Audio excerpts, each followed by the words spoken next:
উদ্ভিদেরও যে ভাষা আছে তা হয়তো জানা ছিল না অনেকের, কিন্তু নতুন গবেষকরা বলছে গাছপালা সংকেত দেয় আর পতঙ্গরা তা শুনে নেয় গুরুত্বপূর্ণ সিদ্ধান্ত। ডেস্ক রিপোর্টে বিস্তারিত।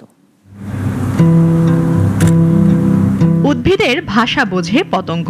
তেল আবিব বিশ্ববিদ্যালয়ের এক গবেষণায় উঠে এসেছে এমনই চমকপ্রদ তথ্য। বিজ্ঞানীরা বলছেন, গাছপালা যখন শব্দ করে, পোকামাকড় তা শ্রবণ করে সিদ্ধান্ত নেয় কোথায় ডিম পাড়বে।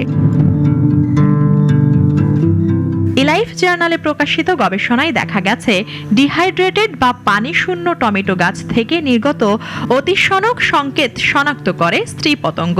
এরপর সেই তথ্য ব্যবহার করে তারা বেছে নেয় ডিম পাড়ার উপযুক্ত গাছ।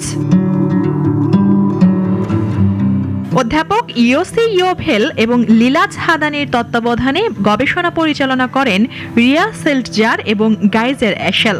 গবেষকরা বলছেন, এটি উদ্ভিদ ও পতঙ্গের মধ্যে শব্দভিত্তিক যোগাযোগের প্রথম প্রমাণ। পূর্ববর্তী গবেষণায় জানা গিয়েছিল চাপের মুখে গাছ অতিশনক শব্দ ছড়ায়। এবার জানা গেল পোকামাকড় সেই সংকেত বুঝতেও পারে। এই আবিষ্কার কৃষি এবং কীটনাশক নিয়ন্ত্রণেও নতুন দ্বার খুলে দিতে পারে। গবেষণায় দুটি টমেটো গাছের একটিতে বাজানো হয় শুকিয়ে যাওয়া গাছের সংকেত, অন্যটি রাখা হয় নীরব।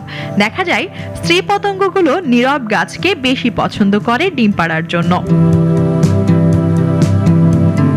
মানুষের শ্রবণ সীমার বাইরে থাকা এই শব্দগুলো ধরতে পারে অনেক পতঙ্গ বা স্তন্যপায়ী প্রাণী, যেমন বাদুড়। বিজ্ঞানীদের আশা, ভবিষ্যতে গাছের সংকেত শুনেই বুঝে নেওয়া যাবে গাছ সুস্থ না চাপের মধ্যে আছে। গবেষক হাদানি বলেন, এটি কেবল শুরু। অনেক প্রাণী, এমনকি মানুষও একদিন হয়তো গাছের এই সংকেত বুঝতে পারবে। উদ্ভিদ ও প্রাণীর এই অদৃশ্য কথোপকথনের রহস্য উদ্ঘাটন শুধু গবেষণার গণ্ডি নয়, বরং নতুন কৃষি বিপ্লবের দুয়ার খুলে দিতে পারে বলে মনে করছেন বিশেষজ্ঞরা। মুনিয়া জ্যোতি, নাগরিক।